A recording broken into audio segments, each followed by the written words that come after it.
mais moi je te le dis depuis le début, cette planète je la sens pas. Bonjour. Bonjour, j'espère que vous êtes motivés pour trouver des idées aujourd'hui parce que là on n'est pas très bien. Je vous ai fait venir pour parler de notre dossier le plus urgent, la planète Terre. Le patron est pas content, il apprécie de moins en moins ce qui se passe là-bas. C'est encore à cause des humains, c'est ça? Oui. Les humains, c'est vraiment des créatures vicieuses et malfaisantes, sérieux. Ils chassent tous les autres animaux pour les manger, alors qu'on leur a donné des fruits, des légumes et des céréales à foison partout sur leur planète, et je vous parle même pas de leurs cannibales qui se mangent entre eux. Il me semble que la plupart des animaux sur Terre en mangent d'autres eux aussi. Du coup, je ne comprends pas vraiment ce que le patron reproche exactement aux humains, plus qu'aux autres espèces animales. Oh bah c'est pas compliqué. En gros, plus le temps passe et plus les humains sont ingénieux, plus ils sont ingénieux et plus ils ont la volonté et la capacité de détruire l'environnement qui les entoure. Si les humains continuent sur cette voie, leur ingéniosité croissante va les amener à polluer, consommer et finalement exterminer toute forme de vie animale ou végétale sur leur planète, une extermination totale qu'aucune autre espèce sur Terre n'est capable de faire. Ok, je vois. Et le patron ne peut pas leur envoyer un astéroïde sur la gueule, comme il l'a déjà fait par le passé pour les dinosaures? Alors le patron, il s'est quand même un peu calmé ces derniers temps, vous avez dû le remarquer, il est moins bourrin, moins colérique qu'avant, et il voudrait bien se débarrasser des humains dès que possible, mais sans utiliser de méthode radicale qui va faire du mal de façon collatérale à toutes les autres formes de vie sur la planète Terre. Le patron aime d'ailleurs beaucoup les paysages terrestres, et il voudrait autant que possible que les espaces verts de cette planète soient préservés.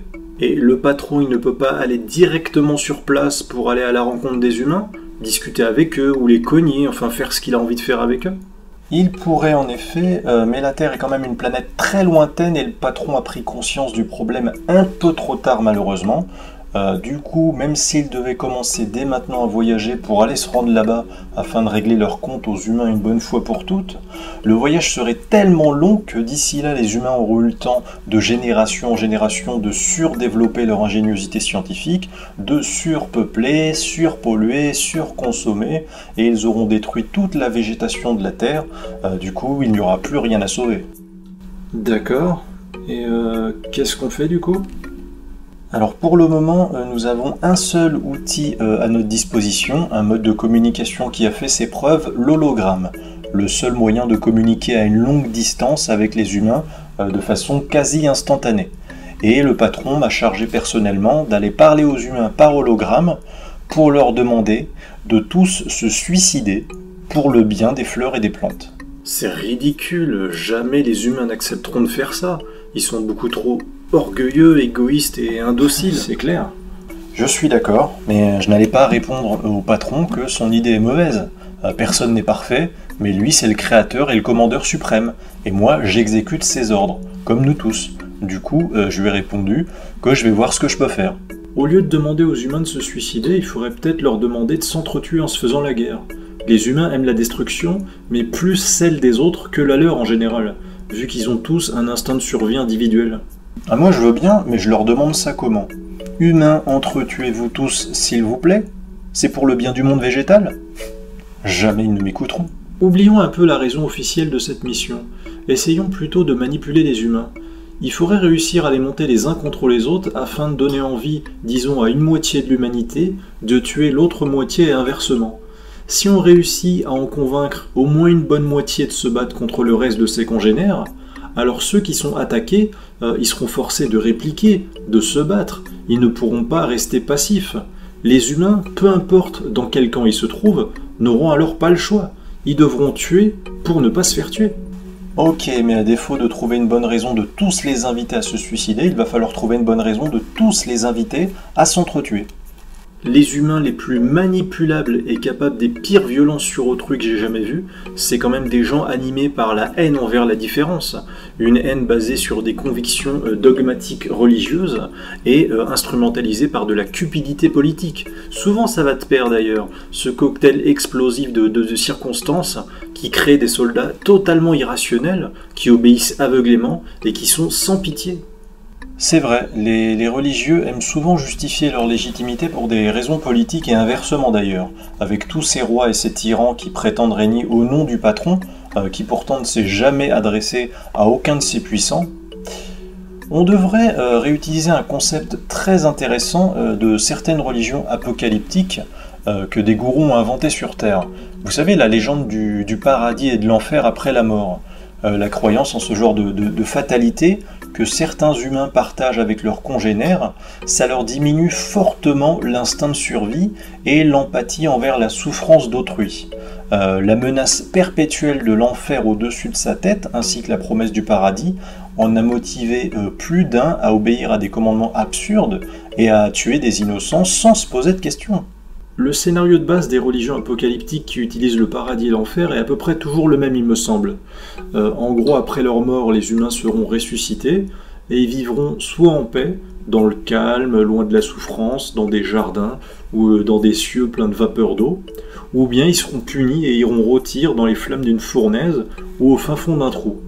On devrait peut-être améliorer ou optimiser ce genre de fables, histoire de les rendre plus convaincantes, plus éloquentes, en y rajoutant peut-être des détails plus crédibles, non? Ouais, mais attendez, là je suis en train de penser à un truc. En fait, l'idée de monter une moitié des humains contre l'autre pour qu'ils s'entretuent tous n'est pas une mauvaise idée en soi, mais les humains sont divisés en des milliers de communautés partout sur Terre, et répartis sur de multiples continents très éloignés les uns des autres. Ça va être difficile, je crois, de les réunir en deux camps homogènes, destinés chacun à haïr le camp d'en face. Mais pourquoi on se prend la tête? Les humains sont impressionnables. Ils croient presque tous en un pouvoir divin, sous forme singulière ou plurielle, non? Alors allez parler à tous les humains en même temps et demandez-leur à tous de s'entretuer, sur ordre direct du patron. Bien que cela soit parfaitement scientifique, leur parler à l'aide d'un hologramme qui lévite dans le ciel aura pour eux valeur de miracle, et ils ne pourront donc que vous croire et obtempérer à votre demande. Impossible. Si je vais parler à tous les humains en même temps pour leur demander de tous se tuer entre eux, le premier réflexe qu'ils vont avoir va être de rejeter massivement mon message, puisque ça reviendrait à leur demander de tuer ou d'accepter que soit tué n'importe qui autour d'eux, même leurs propres parents et enfants avec qui ils vivent. Je suis désolé, les humains ont presque tous une famille, des parents, des frères ou sœurs ou des enfants. On devrait plutôt commencer par créer un mouvement religieux minoritaire, mais pas universel, car si les humains peuvent accepter de faire du mal à des ennemis étrangers qui ne viennent pas de leur famille ou de leur tribu, ça va être plus difficile de les convaincre que c'est utile et vertueux de tuer immédiatement leur propre mère ou leur propre fils. Vous pourriez peut-être, je sais pas, commencer par une petite tribu contre une tribu voisine par exemple, avant que petit à petit ça ne devienne par effet de contagion un conflit global qui opposera une moitié de l'humanité à une autre. Oui, je pense que je vais aller parler directement à un seul humain. Je choisirai un prophète parmi eux et je lui demanderai régulièrement de diffuser mon message religieux autour de lui, dans sa communauté d'abord, afin qu'il en devienne le chef politique. Il devra ensuite recruter des combattants qui tueront tous les étrangers qui vivent aux alentours de sa communauté et qui refusent de croire qu'il est le prophète du patron. Normalement, la guerre chez les humains se solde par deux issues possibles, on est d'accord, la victoire ou la défaite. Mais je dirais au prophète d'expliquer aux combattants que la victoire est en réalité la seule issue possible, que ce soit la victoire dans la survie ou la victoire dans la mort. Impossible alors de perdre. Soit les combattants croyants réussiront à tuer les incroyants sans se faire tuer, et ils auront droit de récupérer les biens et les maisons de leurs victimes, soit ils se feront tuer au combat face aux incroyants, mais ils gagneront alors un butin au paradis. Dans tous les cas, ils seront gagnants. Je ne suis pas sûr que beaucoup d'humains vont s'empresser de combattre et de mourir avec la foi en le message religieux que vous allez transmettre à leur prophète, malgré l'appât du gain dans la survie comme dans la mort. Je vois d'ailleurs, d'après nos statistiques, que les humains en général préfèrent avoir la paix, être tranquilles et ne pas souffrir, plutôt que de risquer leur santé ou leur vie. Alors on va leur promettre un paradis merveilleux, tellement merveilleux qu'aucun gourou parmi eux n'a jamais eu l'idée de leur en proposer un aussi enthousiasmant, histoire de leur rendre la mort plus désirable que la survie. Il faudrait qu'on remplisse le paradis avec ce qui plaît surtout aux humains les plus virils, étant donné qu'on compte beaucoup sur ce genre de recrues pour faire la guerre. Et en général, les humains les plus virils aiment bien l'alcool, surtout le vin qui est leur boisson préférée dans la convivialité. Et ils aiment bien également se reposer dans leur maison quand ils sont fatigués. Et ils aiment surtout faire l'amour avec de charmantes demoiselles, fréquenter des bordels avec des jeunes prostituées. Ça, ils adorent comme loisir. Ok, alors dans ce cas-là, notre paradis sera un lupanar géant avec plein de prostituées, vraiment beaucoup, des jeunes vierges à la peau douce, avec lesquelles ils pourront copuler quand ils le voudront dans des palais somptueux mis à leur disposition pour se reposer. Et il y aura aussi des rivières de vin qui couleront autour de leur demeure. Ça c'est bien ça, je vais le noter. Oui, mais est-ce qu'ils vont vraiment s'empresser de vouloir aller dans ce paradis, ceux qui disposent déjà de femmes et de vin sur terre ? Valoriser et sacraliser la sexualité et le vin dans l'au-delà. N'est-ce pas là le meilleur moyen de les faire s'attacher encore plus au plaisir charnel et à l'ivresse fermentée dont ils disposent déjà sur Terre?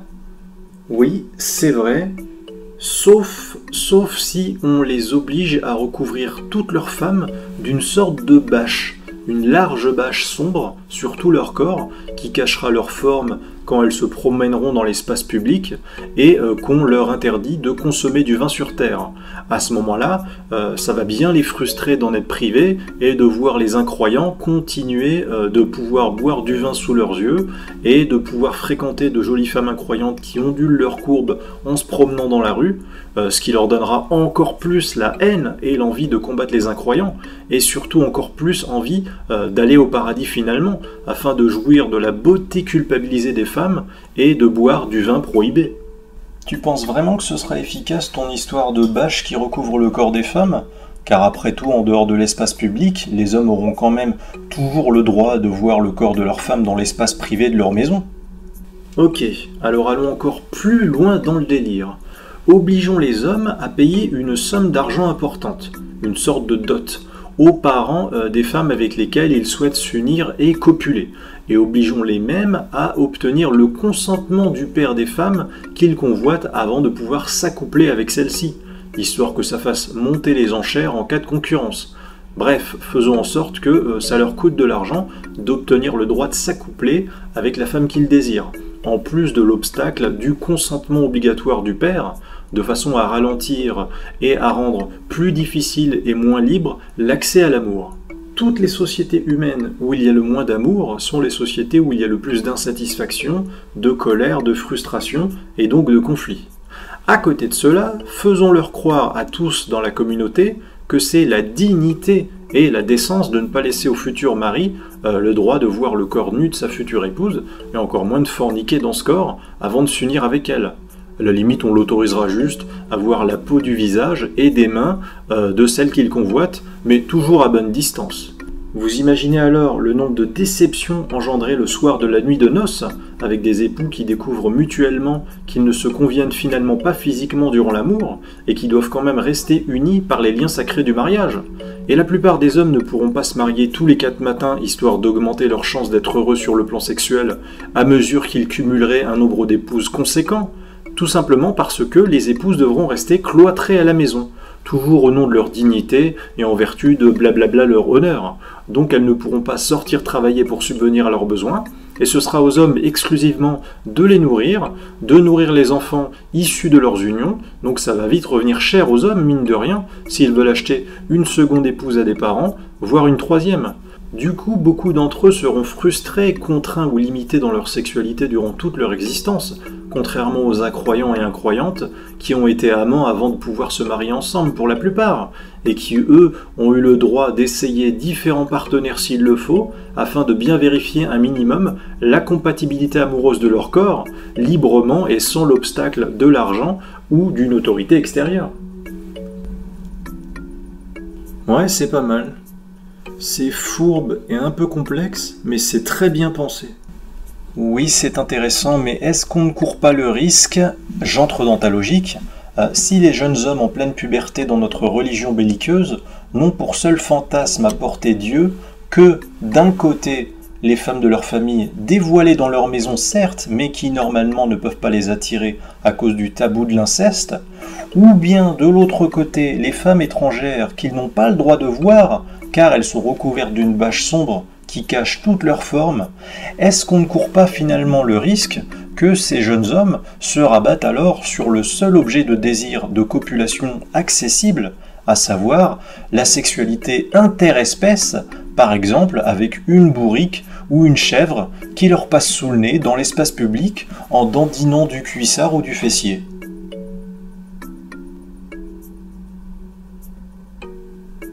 J'ai dit une connerie?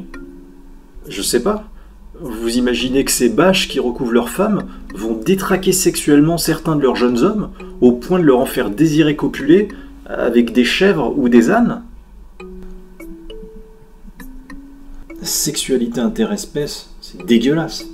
Déjà que la sexualité tout court entre deux corps humains, je trouve ça répugnant. Je te signale que les humains ont été créés à l'image du patron, tout comme nous d'ailleurs. Du coup, on valide quand même mes idées? Ah oui, bien sûr. La frustration amoureuse et sexuelle est un facteur hautement conflictuel. Et finalement, les hommes qui auront les moyens financiers d'avoir plusieurs épouses, histoire de diversifier leur sexualité et d'augmenter leurs chances de tomber sur de belles surprises, qui vont sans doute rattraper pas mal de déceptions. S'ils ont beaucoup de filles et qui sont habiles, ils pourront réussir à bien les vendre et donc à générer beaucoup plus de bénéfices. Sans doute, mais du coup je suis en train de me demander, n'y a-t-il pas un risque, avec ces mariages qui deviennent presque des transactions commerciales, que les pères s'empressent alors de marier leurs filles à un trop jeune âge, alors qu'elles sont encore impubères, si l'opportunité se présente, afin de récupérer des sous plus rapidement et de moins dépenser d'argent en eau, en vêtements, en nourriture, pour elles qui sont des investissements, tôt ou tard destinés à être vendus à leur futur mari? C'est possible. Je suis en train de me dire qu'on risque d'avoir un autre problème qui pourrait nuire à notre objectif principal, qui, je vous le rappelle, est la guerre entre tous les humains. Les humains sont attachés aux liens familiaux en général, mais si les hommes ont des femmes et des enfants à nourrir et à protéger, ils auront peur d'aller au combat et d'être tués, car du coup ils laisseront derrière eux des veuves et des orphelins. Ouais, effectivement. Il suffit de promettre deux paradis différents.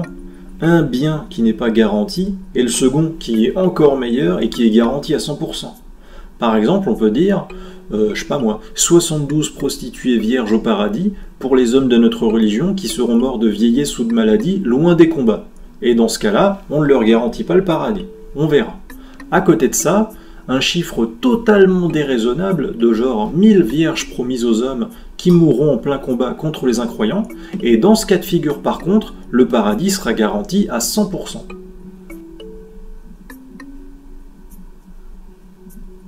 Oui, en effet, ce serait un argument supplémentaire décisif pour motiver des soldats au martyre. Et si en parallèle vous rappelez régulièrement au prophète de bien menacer les croyants avec le brasier de l'enfer qui jamais ne s'éteint et consumera les incroyants pour l'éternité, on devrait pouvoir réussir à donner envie à beaucoup d'hommes d'aller au combat. La peur est quand même le premier facteur d'obéissance chez les humains. C'est pas mal, oui. Et puis, de toute façon, entre les hommes pauvres qui n'auront pas les moyens de s'offrir une épouse et de l'entretenir durant leur existence, et les hommes malchanceux qui sont entourés d'épouses insatisfaisantes et qui ne peuvent pas aller folâtrer ailleurs, on va forcément s'y retrouver et disposer d'un stock permanent de combattants frustrés sexuellement qui doivent tuer tous ceux qui refusent leur religion pour augmenter leurs chances d'aller assurément au paradis et donc de pouvoir avoir droit à une vie sexuelle épanouissante et j'oserais dire même disproportionnée. On devrait peut-être trouver un nom sympa, un packaging publicitaire accrocheur pour le concept du combat jusqu'à la mort contre les incroyants. Sinon, les détracteurs et les méfiants vont assimiler cela à du suicide, à de la violence purement destructrice, ou à de l'intolérance, et ça risque de nuire à la réputation de nos tueurs. Il faudrait donner à cette lutte à mort un nom à la sonorité joviale, un nom doux et vivifiant à la fois, du genre le bonga, ou le gigaboom, ou le djihad, enfin un truc comme ça quoi. Ça c'est le problème du service marketing, pas le nôtre. Je vais quand même noter tes suggestions, c'est pas mal ça, le gigaboom, j'aime bien. Et comment t'as dit l'autre là, le Jimbad, c'est ça? Djihad. Djihad, hein? J'aime bien aussi. Ça sonne bien. Je m'interroge quand même. Est-on sûr qu'une religion qui prône l'éradication de ceux qui pensent différemment va réussir à attirer des adeptes sur le long terme, plus qu'elle ne va en faire fuir?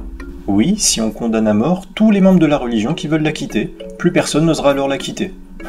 Tout simplement.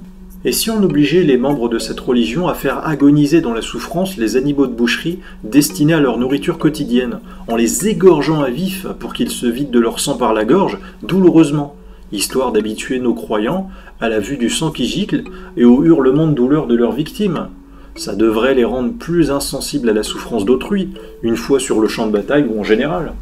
Bon, ça commence à ressembler à quelque chose. On a mis en place les fondamentaux, c'est bien. Non, il manque le plus important. Le choix du prophète. C'est vrai. Je propose d'éviter de choisir un humain qui pourrait sembler cupide et intéressé, suspectable d'être un charlatan. J'imagine bien comme prophète un bibliothécaire bénévole, tiens, par exemple. Vous savez, le genre qui distribue des livres aux enfants afin de leur apprendre à lire et de les instruire. Ce serait un beau symbole de générosité, de transmission du savoir, je trouve. Ça devrait donner envie aux gens de l'écouter et de lui accorder de la confiance. Un bibliothécaire bénévole, ça ferait un très mauvais représentant à mon avis. Les masses humaines qui sont des brutes immondes, qui aiment taper sur tout ce qui bouge et qui sont capables de tuer des innocents, n'ont aucun respect pour les littéraires et les intellectuels. Or, ce sont précisément les gens les plus violents que l'on a besoin de recruter pour disposer de bons mercenaires suicidaires. On devrait plutôt choisir un marchand comme prophète. Les marchands, ce sont souvent des bons baratineurs. Ils savent convaincre et travestir la réalité à des fins égoïstes. Et je ne vous parle pas d'un marchand sédentarisé qui tient un magasin, car il est forcément obligé de vendre des produits ayant un minimum de qualité, sans quoi les clients mécontents sauraient où le retrouver. Moi je vous parle plutôt d'un vendeur ambulant, le genre d'humain qui fait la tournée des marchés avec sa caravane pour vendre sa camelote, et qui sait qu'il n'a pas de compte à rendre comme le vendeur sédentaire, si sa camelote tombe en miettes le soir même, puisque le client mécontent le trouvera déjà parti dès le lendemain. Formidable, excellente suggestion. Je viens d'en repérer un dans le désert d'Arabie. Un commerçant ambulant. Un caravanier analphabète en plus. Qui apparemment a l'habitude de venir se réfugier dans une grotte pour parler tout seul à un ami imaginaire. Ce qui est bien avec le fait que ce soit un analphabète, c'est que notre religion qui va donner envie à ses adeptes de persécuter la moindre personne qui n'a pas les mêmes croyances, va également faire se persécuter entre eux les adeptes, parce que notre futur analphabète de prophète ne pourra que diffuser son message à l'oral. Or, le bouche à oreille parasite énormément la qualité de la transmission de l'information dans les sociétés humaines. Du coup, ça va créer de multiples versions de la bonne doctrine religieuse originelle au fur et à mesure que les croyants la partageront, et donc des conflits internes entre plein de croyants, tous persuadés d'avoir plus raison que les autres. Franchement, c'est énorme, vraiment énorme. Là, je m'y vois déjà. J'ai vraiment hâte de commencer à aller à la rencontre de ce prophète. Je vais l'abreuver de versets contradictoires et de lois absurdes. Je m'y vois déjà. Je vais lui dire qu'il faut couper la main des voleurs et des voleuses sans préciser le montant minimum du larcin ni l'âge minimum à partir duquel on peut subir cette peine. Je vais lui dire que la viande de porc est interdite à la consommation en omettant volontairement de préciser si la viande de sanglier est concernée ou non par cet interdit. Ça va mettre la pagaille chez les adeptes quand ils vont vouloir appliquer leur religion, tant et si bien qu'après la mort du prophète, tous les membres de la religion qui restent vont se foutre sur la gueule littéralement pour la seule excuse d'un mot plus haut que l'autre que chacun aura compris à sa façon ou à cause de lois inapplicables que j'aurai transmises et qui vont leur donner envie à tous de se chamailler et de s'accuser mutuellement d'incroyance. Oui, parce que de façon perverse, je veillerai toujours à parler au prophète quand il sera tout seul, histoire que sa mort crée des guerres de succession terribles et que ses adeptes n'aient aucun autre témoin du miracle de mes apparitions vers qui se tourner. Franchement, le jour où cette religion va devenir la première idéologie politique sur Terre, ça va être le foutoir. Les humains vont tous s'entretuer à cause d'elle, c'est certain. Je crois qu'on a enfin trouvé la solution qu'on cherchait pour débarrasser la Terre des humains. Oh là là, putain. Le patron, il va kiffer. Vraiment, il va kiffer. Merci les gars. Bon pause déj. Allez.